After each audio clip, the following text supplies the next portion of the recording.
Merci d'être resté avec nous. Passé 60 ans, une personne sur 3 souffre d'une baisse de l'audition. C'est une conséquence directe du vieillissement et médicalement, on appelle ça la presbyacousie. Alors, ce sont principalement les fréquences élevées qui sont concernées. Résultat, certains sons vous échappent, notamment dans les aigus. Et une conversation à plusieurs peut rapidement devenir un brouhaha inaudible. Quelques explications d'abord sur les mécanismes de l'audition. Quand un son est émis, il fait vibrer l'air et ces vibrations circulent sous forme d'ondes. Alors ça sur une animation, Michel. Oui, ces ondes sont captées par le pavillon de l'oreille. Elles vont traverser le conduit auditif, vont arriver au tympan, une membrane qui va amplifier le son comme une peau de tambour. Les vibrations font alors bouger une chaîne d'osselets, le marteau, l'enclume et puis l'étrier qui va passer l'information à l'oreille interne en s'enfonçant comme un piston dans la cochlée qui abrite, vous les voyez, des cellules ciliées qui vont ensuite transformer ces vibrations en un flux nerveux. Le nerf auditif transmet tout ça au cerveau.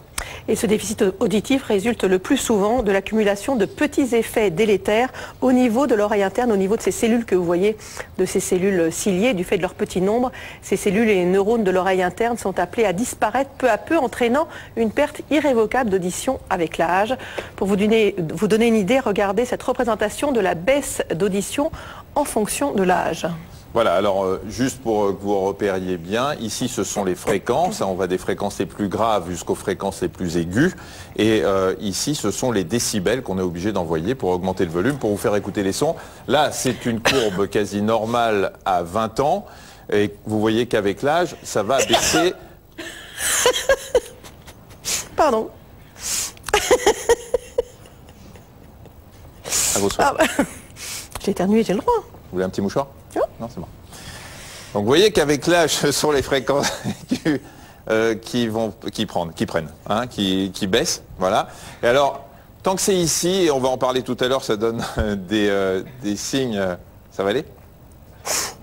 Non, si vous voulez un petit mouchoir, on me demande. Mais non, ça va très bien. C'est la pollution. Il a servi, mais c'est pas...